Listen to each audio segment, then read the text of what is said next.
purement littéral et qui devrait être soumis à un procédé d'interprétation. Oui. The Quran is like the Bible, like the Torah, like the Hindu scriptures. That there are verses which are to be understood literally. This is ayat muhkamat. And there are also verses which have to be interpreted because they are religious symbolism. Ayat mutashabihat. Le Coran, c'est comme la Bible et la Torah, et le livre saint aussi au niveau de l'hindouisme. C'est-à-dire qu'il y a des versets qui sont sujets à compréhension purement littérale, mais il y a également des parties, des versets, qui doivent être soumis à une interprétation, c'est-à-dire en tant que verset mutashabihat. If we can find no evidence whatsoever in history to support a literal explanation of the Quran, then what can be the interpretation or the ta'wil of this event?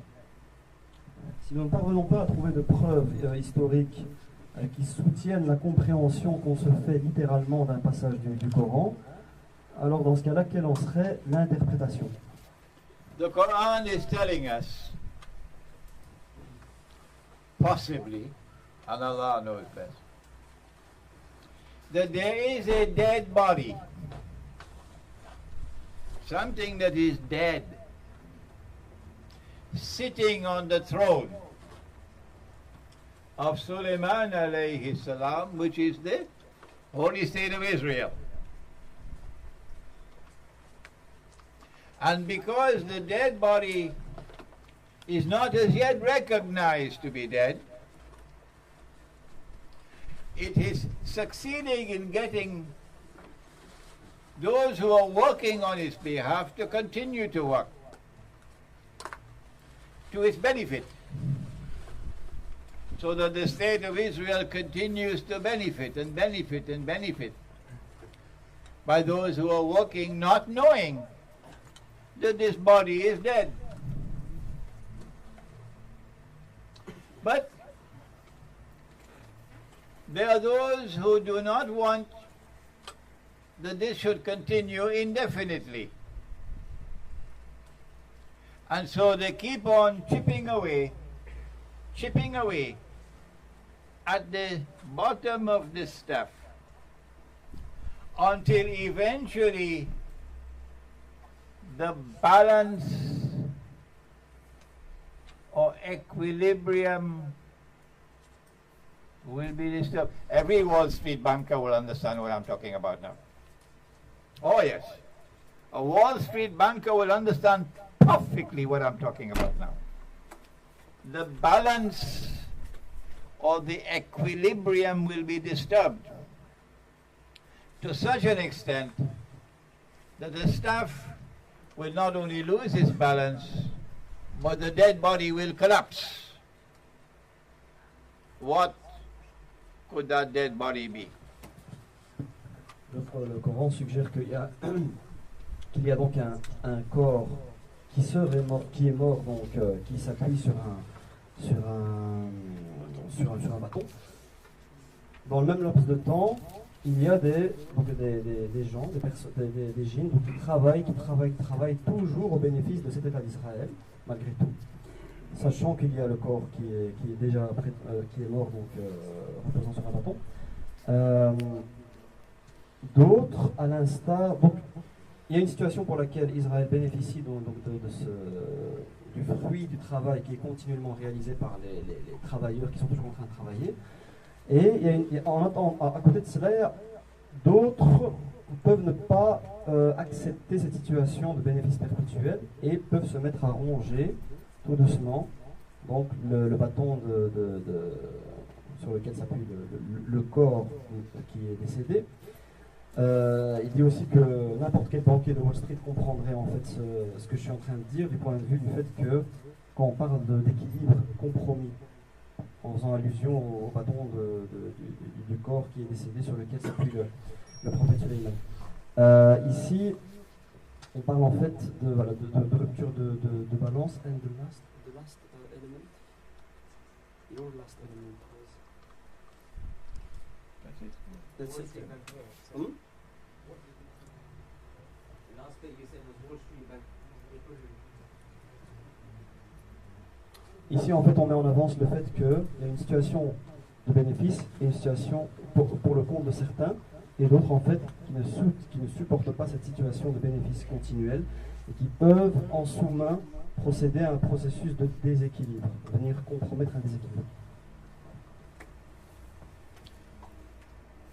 Eventually, the body will collapse.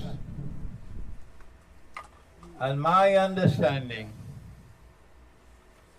is that the collapse of that dead body will be the collapse of the monetary system. That the dead body represents real money which has died. Finish. It's just a corpse which is staying there. That the corpse sitting on the throne of Israel, of the throne of Suleiman, indicates that the bogus monetary system which has replaced real money is working for the benefit of Israel.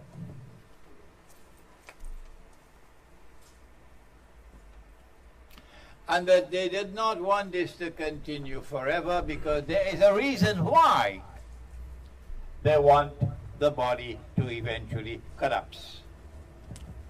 Donc il suggère que le corps mort représenterait, par allusion, par analogie, l'argent réel qui est mort. Et qui donc, pour autant, continue encore à profiter d'une certaine façon à l'État d'Israël, puisqu'il y a des gens, il y a encore des travailleurs qui travaillent pour soutenir ce système-là, mais qu'à terme, la chute de ce corps mort correspondrait à la chute de cet argent réel qui est mort également, parce qu'il y en a qui veulent passer à une étape supérieure et qui ont besoin en fait de la chute de ce système monétaire qui est déjà mort, pour faire passer les choses à une étape supérieure.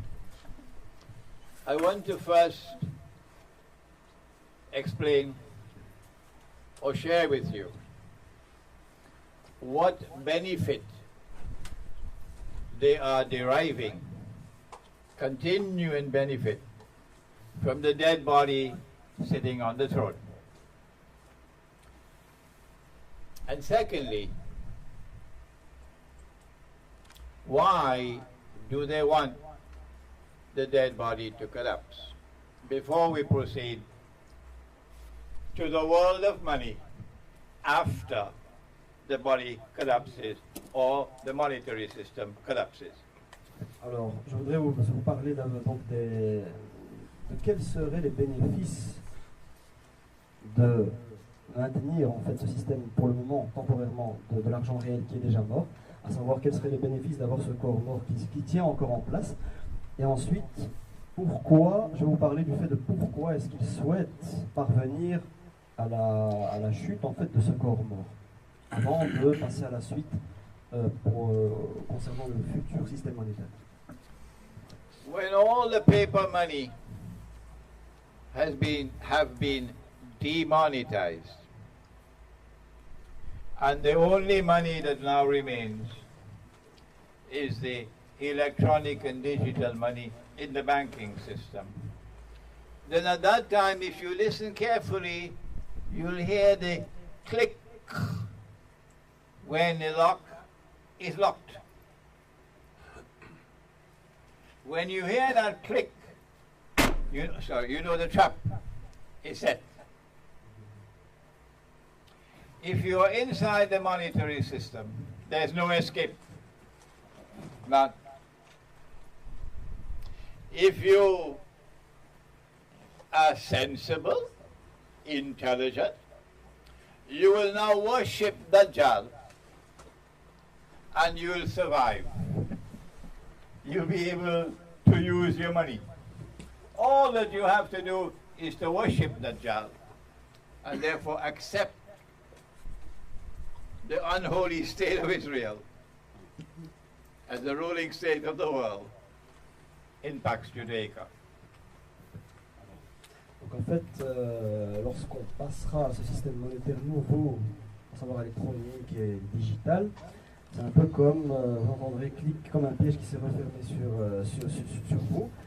Ici, ce qu'il y a à savoir, c'est que si vous êtes, c'est ironique, hein, si vous êtes sensible et intelligent, vous vous mettrez à adorer le Dajjal et à accepter son nouveau système monétaire et à accepter aussi ce qui n'est pas l'état saint d'Israël. Voilà. If, however, you make the mistake of being faithful to the one God with sincerity in your heart, the God of Abraham, alayhi salam, the one God,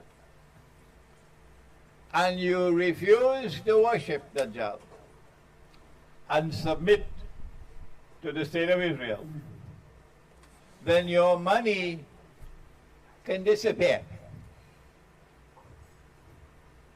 They can close your account without having to justify, and you lose all your money. They can take money out of your account without your permission, as they've been doing already. And so, once you are inside the system, the only way you can survive is if you betray the Lord God. Et si jamais vous faites l'erreur de rester fidèle au Dieu unique, le Dieu d'Ibrahim, et que vous refusez de vous soumettre au Dajjal, et que vous refusez d'accepter l'état d'Israël actuel, eh bien, votre argent est susceptible de disparaître. Ils peuvent le retirer à tout moment, ils peuvent vous le confisquer sans justification, sans permission, sans quoi que ce soit. And the last thing you say that The only way you can survive la seule façon pour laquelle vous pouvez is to survivre, worship Dajjal. dans cette situation-là, la seule solution pour avec laquelle on pourrait survivre serait d'adorer le Dajjal. Now then, why do they want the body to collapse? Answer.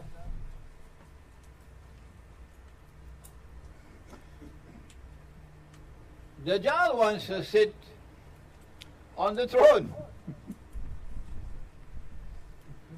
And he wants to declare, I am the Messiah, Al-Masih.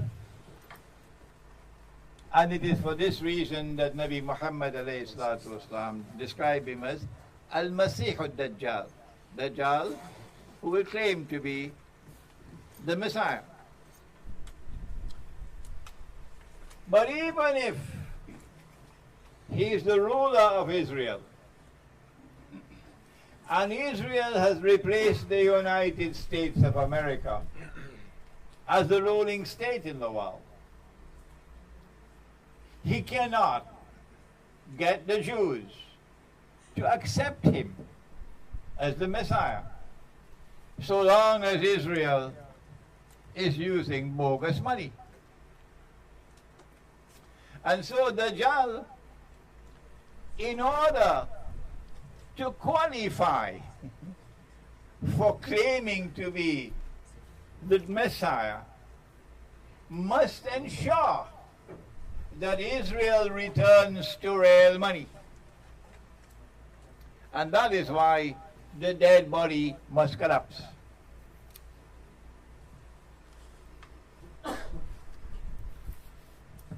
Pourquoi est-ce qu'on veut pourquoi ces gens-là veulent la chute de ce corps-là, de ce système monétaire?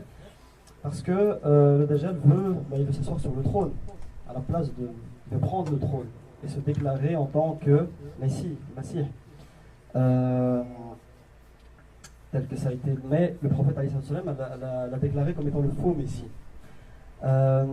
Mais à supposer même qu'il parvienne à se faire légitimer, se faire passer aux yeux de l'opinion publique à cette époque-là comme étant le Messie.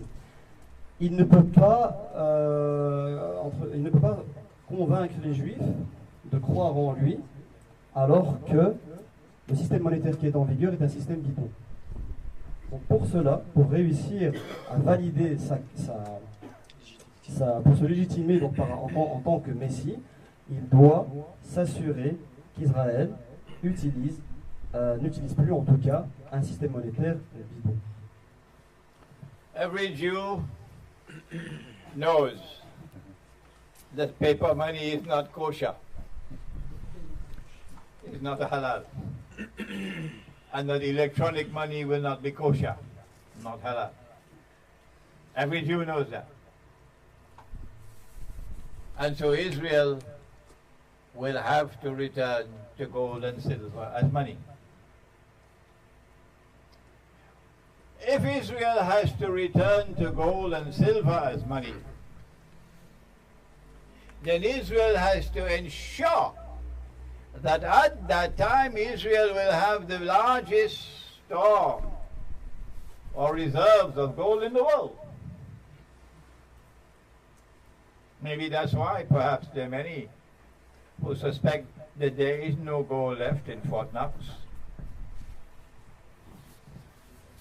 Donc ainsi, il faut pour que l'opération réussisse, il faut procéder à un retour en fait à un système basé sur l'or et l'argent. C'est la stratégie en tout cas du Messie déjà. Et par déduction logique, il faudrait que les réserves d'or et d'argent soient les plus élevées dans le monde pour pouvoir faire passer ce système monétaire en vigueur, pour le légitimer. C'est peut-être pour ça qu'on commence à suspecter de plus en plus qu'il n'y a plus assez d'or dans les réserves aux États-Unis à Fort Knox. I'm running out of time. I'm going to have to shortcut.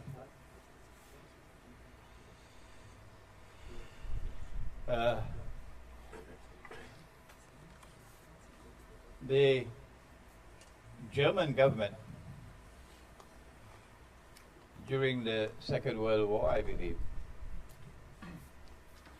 sent 3,000 tons of gold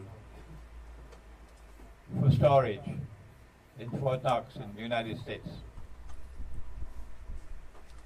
The German government, on the insistence of the German people, have since then been trying unsuccessfully to try to get the gold back. They can't get it back. So the German government said, allow us to at least send someone who can check and audit that the gold is there. The United States says, no, you can't even send someone to even check to see whether the gold is there. So the German government would be probably wise to conclude the gold is no longer there. Après la Seconde Guerre mondiale, les autorités allemandes avaient expédié 3000 tonnes d'or aux États-Unis. Et bien plus tard, donc à la demande de la population, il y a eu des demandes émises pour pouvoir le récupérer. Mais ça leur a été refusé. Et par la suite, les autorités allemandes ont demandé qu'au moins il puisse y avoir ne fût-ce qu'un audit qui puisse être effectué concernant la disponibilité des réserves d'or. Est-ce qu'elles sont toujours là ou pas? Ça leur a également été refusé. Et alors, intelligemment, ils sont parvenus à une probable conclusion que peut-être que l'or ne s'y retrouverait peut-être plus là-dedans. I would have liked now, when I turn to what should be our response if we do not want to be caught in the fishing net and to end up either having to bend down and worship Dajjal, and if we don't have any money left. We can't even buy a sandwich. In Malaysia, you can't even buy roti canai. In Pakistan, you can't buy even naan. No money. So how should we respond? I would have liked to begin by defining what is money in Islam, but I don't have the time anymore for that. But you can go to my booklet, The Gold Dinar and Silver Dirham, Islam and the Future of Money. I doubt whether we have any copies left, but you can see whether we have any copies left at the back there. And if we don't have any more copies, you can go to my website and download it. All my books are there. You can download them free of charge. So we will not be able to devote time now to what is the definition of money in Islam. As we now attempt to answer the question, how should we respond if we want to save ourselves from being caught in the fishing net? Alors, quelle devrait être notre réponse? Je commence, on a de moins en moins de temps, mais on arrive à la fin. Mais quelle devrait être notre réponse pour éviter d'être pris dans le filet et de devoir être forcé d'adorer le Dajjal, de plus avoir d'argent, hein, au point de ne plus pouvoir acheter un sandwich ou de rôti de Chennai, hein. Je n'ai pas le temps ici d'introduire la définition de ce qu'est l'argent en islam, mais pour cela, vous pouvez vous référer à mon petit fascicule qui s'appelle donc The Golden Dinar, le dinar d'or et le dirham d'argent, Islam et le futur Islam et le futur de l'argent. S'il y a des copies, ok. S'il n'y en a pas, vous pourrez le télécharger en ligne, il n'y a aucun problème. Ici, on va plutôt se concentrer sur quelle devrait être notre réponse pour éviter de tomber dans ce piège-là. Number one, Surah Al-Kahf. The young men in the cave. 300 years. And after that, the money which they had could still be used to buy food. So this is money with intrinsic value. Number two, Surah Al-Kahf. And someone who had faith in the Lord God is dying. And he has some wealth he wants to leave for his orphan children. And he dug a hole and he buried it. And then built a structure on top of it. So money in Akhir Zaman, or the end time, has to be money with intrinsic value which can survive over time. 300 years and you can still buy with it what you could have bought 300 years earlier. When I was a child, my father took me to the market and I saw him buy 100 oranges for $1, Trinidad and Tobago, with my own eyes. Today, about 60, 70 years later, I cannot even buy one orange with $1. Money in Surah Al-Kahf is money which can survive, so that after 300 years, you can still buy 100 oranges. Money is money you can keep at home. You can't take money out of the bank, electronic money. Money you can keep at home. And you can bury. You can't bury paper money. The worms will eat it up. You have to have money which is tangible to bury it. So Surah Al-Kahf is talking about dinar and dirham, gold and silver coins. That was number 3. That was number 3. True. Donc, deux choses pour arriver à cette réponse. Donc, Surah Al-Kahf. Vous vous souvenez donc des personnes qui se sont réfugiées dans la caverne 300 ans. L'argent dont ils disposaient avant les 300 ans était toujours utilisable après les 300 ans. Pourquoi? Parce que c'était une monnaie qui avait une valeur intrinsèque, une valeur propre intérieure, qui était avec une durabilité, qui peut survivre les générations, qui peut perdurer. Toujours de numéro 2, pour deux éléments principaux pour cette réponse. Sur le Kahf également, le papa qui avait enterré de l'argent avec de la valeur intrinsèque pour ses enfants, pour les générations futures, pour les temps à venir, et qui avait mis une structure en place pour protéger cet argent-là. Ça vous donne également une idée en fait de ce qu'il faut faire, à savoir penser à l'argent qui est tangible, que l'on peut stocker, qui est durable, qui peut perdurer au fil du temps. J'ai une anecdote, c'est qu'une fois mon papa m'a pris au marché à l'époque, c'était il y a 60-70 ans de cela, et de mes yeux je l'ai vu acheter 100 oranges pour $1 à Trinité et Tobago. Et maintenant, Je ne peux même pas acheter avec $1 une seule orange. Ça vous donne donc une idée de l'importance d'avoir de l'argent tangible avec valeur intrinsèque qui peut perdurer au-delà du temps. So the first response is to return to dinar and dirham.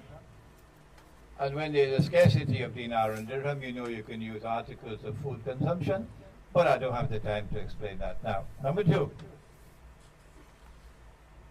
Surah Al-Kahf of the Quran guides us to withdraw from the cities.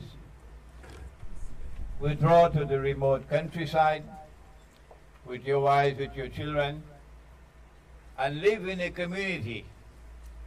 And in that community you build a market where you'll use real money. Otherwise, you can't buy and you can't sell tomorrow other than with electronic money. Donc, très important de revenir au dinar d'or, au dirham d'argent. Et si on devait être en manque de dinar d'or et de dirham d'argent, il est toujours possible d'échanger avec des articles de consommation, comme la nourriture, etc. Numéro 2, toujours par rapport à Surat Al-Kahf, la Surat Al-Kahf nous enseigne, comme nous transmet en fait la sagesse de se retirer des villes avec nos épouses, nos enfants, de vivre en communauté, d'établir un marché sain qui est basé sur l'utilisation d'argent réel. Autrement, il n'est pas possible en fait d'acheter et de vendre si on utilise une monnaie fictive comme la monnaie électronique ou voilà. The third response is possible only for those who have backbones. There are people who have backbones made of steel, and there are others who have backbones made of recycled paper. Every young lady who wants to get a husband with whom she can have a family, she doesn't want a husband with a backbone of recycled paper. Every man who wants to get married and have a mother for his children, he doesn't want a wife with a backbone made of recycled paper. So the third response is to have a backbone made of steel with which to defy those who will prevent you from returning to dinar and dirham, and those who seek to prevent you from leaving the cities and seeking refuge in the remote countryside. Troisième réponse, c'est une réponse qui est, je pense, réservée pour les personnes qui ont une solide colonne vertébrale. Il y a des gens qui ont des colonnes vertébrales en acier et d'autres en papier recyclé. Exemple, s'il y a des jeunes femmes qui souhaitent se marier, elles souhaitent un homme qui est fort, qui est résistant. Et si un homme veut également se marier, veut une épouse et une maman pour ses enfants, il souhaite également avoir une maman, une épouse qui est également donc, de solides assises, fondations. Il faut trouver un partenaire, une partenaire qui soit fait justement de fondations solides comme ça, afin de pouvoir défier ceux qui vous interdisent, qui ne veulent pas vous permettre en fait d'utiliser le dinar d'or et le dinar d'argent, et également de pouvoir défier ceux qui vous empêchent de quitter les villes pour vous établir dans les milieux ruraux, en campagne, pour de meilleures conditions. Finally, and with this we now end, the Prophet, Allah's blessings be upon him, has advised. When everything you've tried has failed, nothing is possible, then the last resort is to flee to the mountainsides and to places where rain falls with your family, and take with you some sheep and goats in order to preserve your deen or your religion, the truth. That is the last resort. Et la dernière solution, c'est un conseil du prophète au cas où tout ce qu'on a dit précédemment ne devait pas marcher, à savoir qu'à défaut de tout, il faut pouvoir avoir les moyens de s'enfuir vers les régions montagneuses, de préférence celles qui peuvent être sujettes à l'exposition en pluie pour l'eau, avec prendre, donc ça c'est un hadith, donc pouvoir prendre également avec soi des brebis, des moutons, afin de pouvoir préserver sa dignité et sa religion dans un mode de vie intègre et digne. Ça c'est la dernière option. We now will conclude the second session, and you take a little time to digest what you have eaten for the last 2 hours.